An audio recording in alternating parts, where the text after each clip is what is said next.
Hello friend, कैसे हैं आप? आपके अपने यूट्यूब चैनल पर मैं रवि आप लोग का बहुत बहुत स्वागत करता हूं।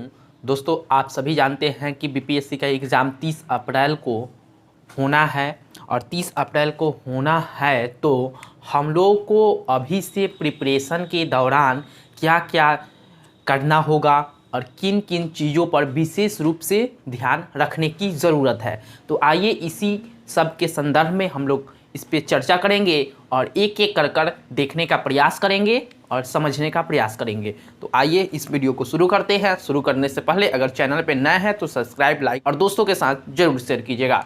चलिए शुरू करते हैं। सबसे पहले हम लोग जानते हैं कि बीपीएससी एग्ज़ाम वह 3 चरण में बांटा गया है। पहला जो है वह पीटी का है, दूसरा मेंस का है और तीसरा इंटरव्यू का है। तो पहला जो पीटी है दोस्तों वह 30 अप्रैल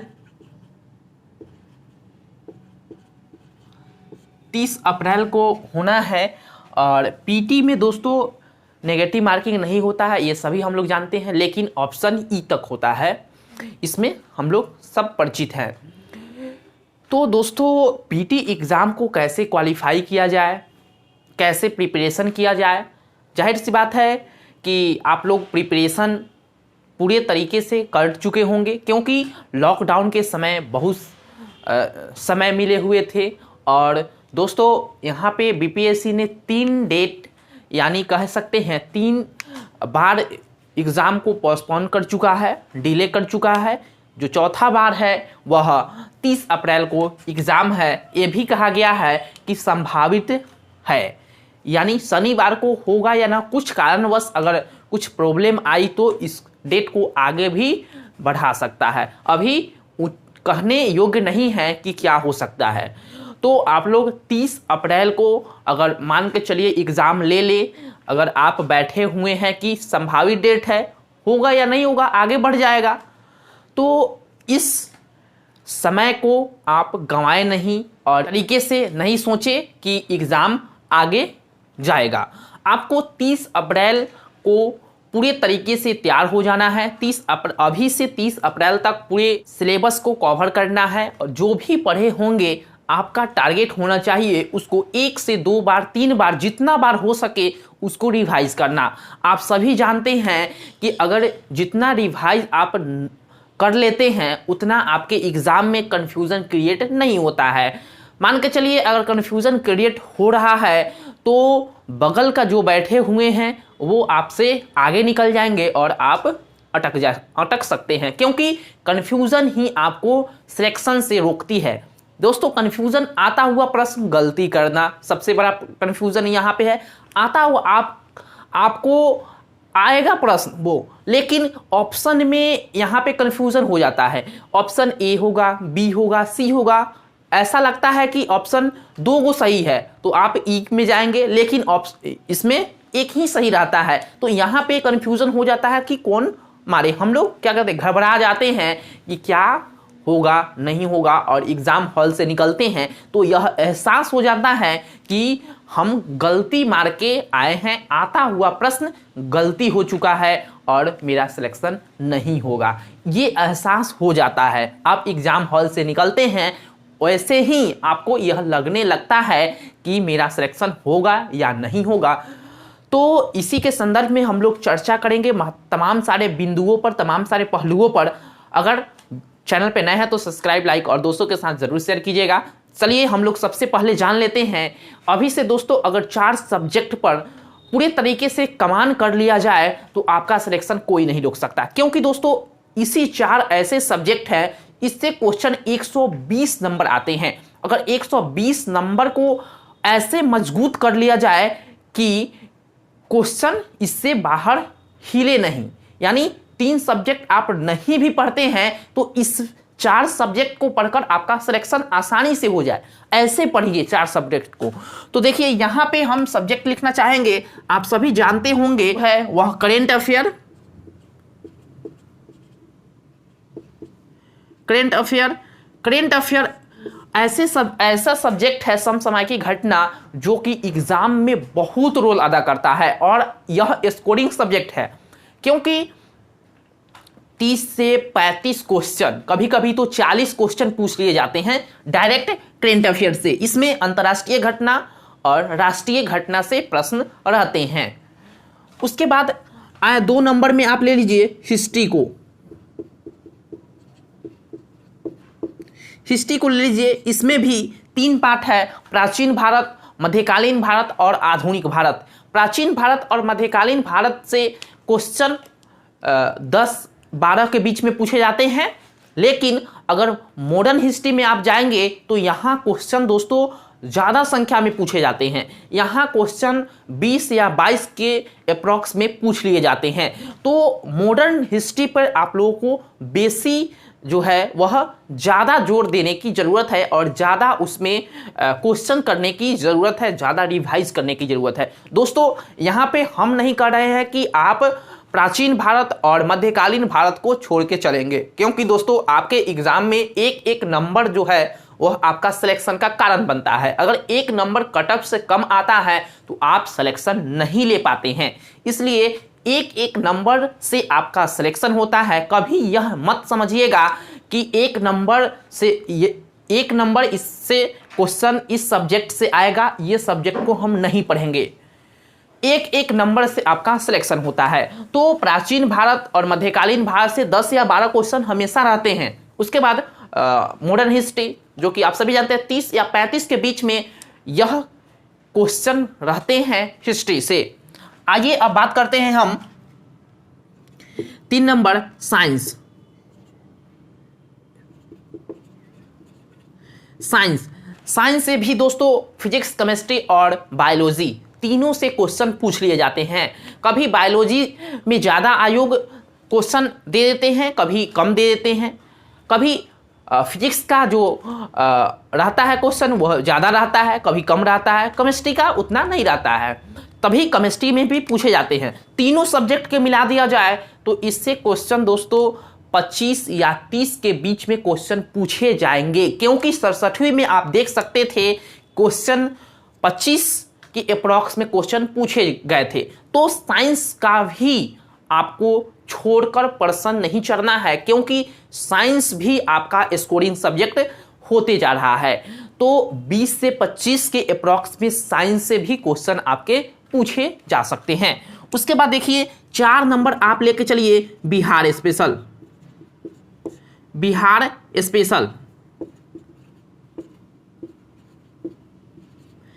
बिहार स्पेशल से भी आपके एग्जाम में 15 से 20 क्वेश्चन पूछ लिए जाते हैं। अगर दोस्तों यह 4 सब्जेक्ट से क्वेश्चन की बात करें तो 120, 115 के आसपास में क्वेश्चन पूछ लिए जाते हैं। इसी के अप्रॉक्स में घूमते हैं क्वेश्चन यह 4 सब्जेक्ट से। दोस्तों अगर इस 4 सब्जेक्ट पर अगर अच्छी तरह से कमान कर लिया जाए, अच्छी तरह से पढ़ लिया जाए तो यह दोस्तों मान के चलिए 110 नंबर अगर इस 4 सब्जेक्ट से आप ला दिए तभी आपका सिलेक्शन होगा। लेकिन आपका टारगेट होना चाहिए दोस्तों 120 का आप टारगेट लेके चलिए, क्योंकि आप लोगों ने देखा होगा कि 66वीं बीपीएससी में कटअप जो है वह आयोग के द्वारा बढ़ा दिया गया था, 108 कटअप गया हुआ था। तो इस बार भी फॉर्म जो फिलअप हुए हैं वह 6.5 लाख से अप्रॉक्स फॉर्म फिलअप हुए हैं, 6.5 लाख अप्रॉक्स फॉर्म फिलअप हुए हैं। अगर सीट की बात करें तो 806 सीट है और फॉर्म फिलअप है 6 लाख से 6.5 लाख फॉर्म फिलअप है। तो आप समझ सकते हैं एक सीट के लिए कितने फाइट कर रहे हैं। तो कोई भी सब्जेक्ट अपने आप में दोस्तों सब बेहतर सब्जेक्ट है, कोई भी सब्जेक्ट अपने आप में खराब नहीं है। तो हम लोगों को इस 4 सब्जेक्ट पर अगर फोकस दे दिया जाए, अच्छी तरह से कमांड कर लिया जाए, अच्छी तरह से पढ़ लिया जाए, रिवाइज कर लिया जाए, तो हम लोग यह कह सकते हैं कि 120 है तो 100 नंबर या 110 नंबर तो आसानी से ले आया जा सकता है। उसके बाद देखिए यहाँ पे 3 सब्जेक्ट और भी बच जाते हैं आपको। एक तो बच जाता है दोस्तों 5 में आपको है वह ज्योग्राफी है, भूगोल, सॉरी भूगोल, और 6 में जो है वह पॉलिटी है, पॉलिटी, और 7th में है दोस्तों वह मैथ है, 7th में मैथ है। तो यह 3 सब्जेक्ट तो और बच गए ना, यहाँ पे भूगोल, पॉलिटी और मैथ, ये 3 सब्जेक्ट और बच गए। तीनों से मिला लिया जाए तो 30 नंबर आते ही हैं आपके एग्जाम में। और दोस्तों एक और है सब्जेक्ट जो है वो 8 सब्जेक्ट, वह इकोनॉमिक है, अर्थशास्त्र,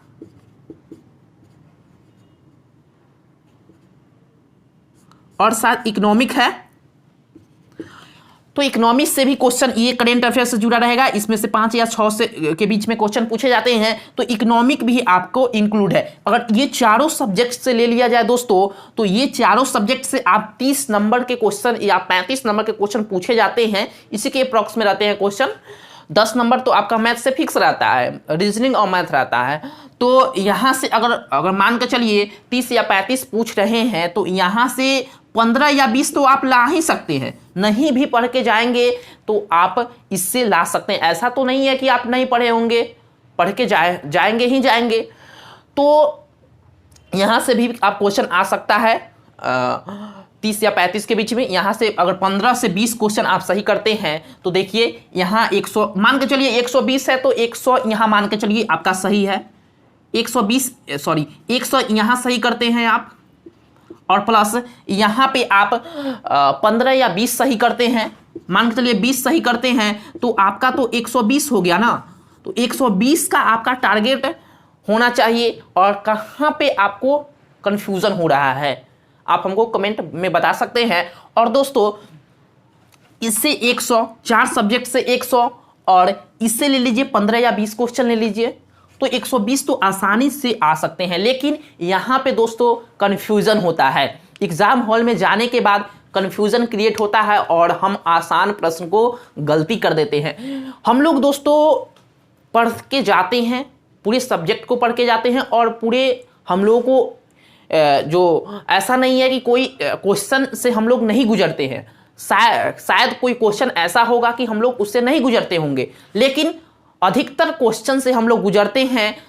तब भी क्वेश्चन में कन्फ्यूज़न हो जाता है और एग्ज़ाम हॉल में गलती जो है वह लग जाता है, और हम लोग आता हुआ क्वेश्चन भी गलती कर देते हैं।